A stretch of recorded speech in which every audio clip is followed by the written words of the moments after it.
Thank you, Professor Schwab, for your warm welcome and for bringing this impressive group together. I'd like to take a moment just off the top to recognize a founder of the World Economic Forum and a great Canadian, Maurice Strong, who passed away just a couple of months ago.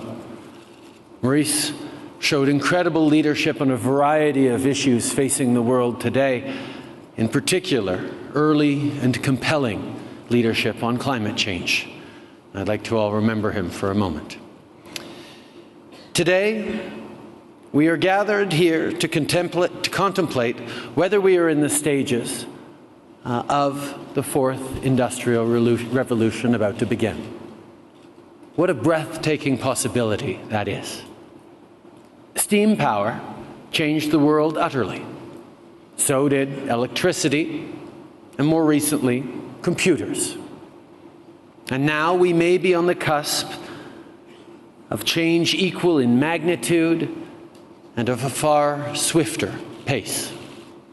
New technology is always dazzling, but we don't want technology simply because it is dazzling. We want it, create it, and support it because it improves people's lives. If we didn't build the public infrastructure in the early 20th century to support mass electrification, only the wealthy would have had heat and running water. And with that, the creation of the middle class, the base of resilient economies, would never have happened. Technology needs to serve the cause of human progress, not serve as a substitute for it or as a distraction from its absence. Simply put, everybody needs to benefit from growth in order to sustain growth. It's not hard to see how the connections between computing, information, robotics, and biotechnologies could deliver spectacular progress.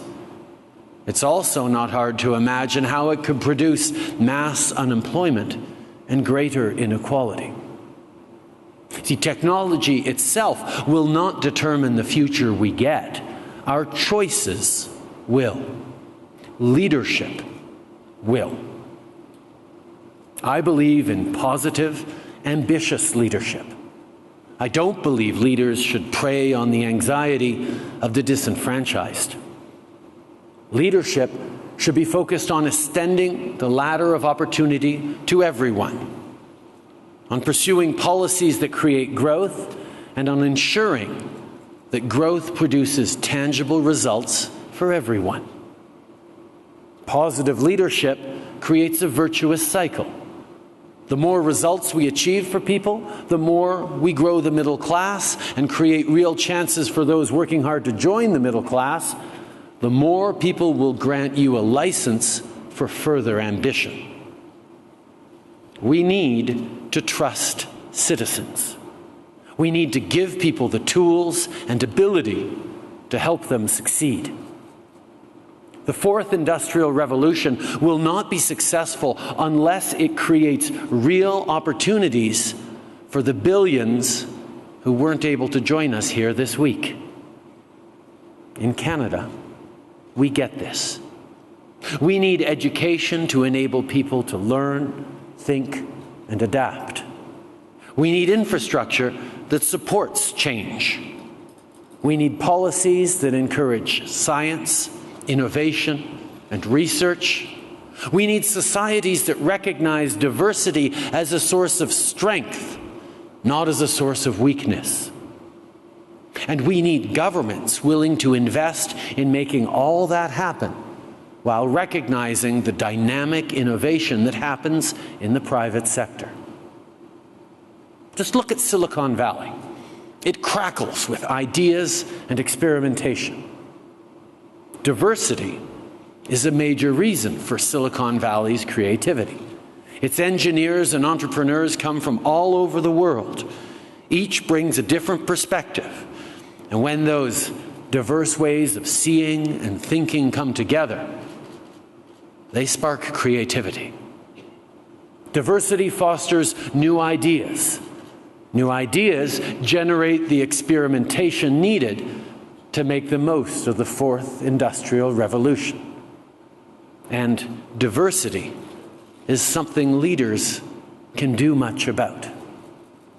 Recently, a New York Times reporter asked the president of Y Combinator, a major Silicon Valley startup funder, if any one school stood out as a source of graduates with sparkling new ideas.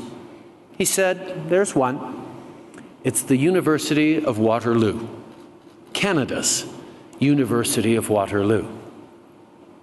Why does a Silicon Valley entrepreneur look to Waterloo as a great source for brilliant minds and brilliant ideas? Well, it has high intellectual standards, of course, and it values entrepreneurship.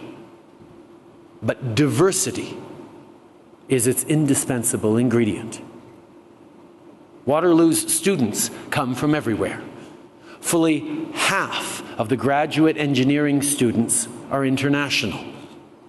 And the University of Waterloo's domestic students are drawn from Canada's student population, one of the most diverse in the world.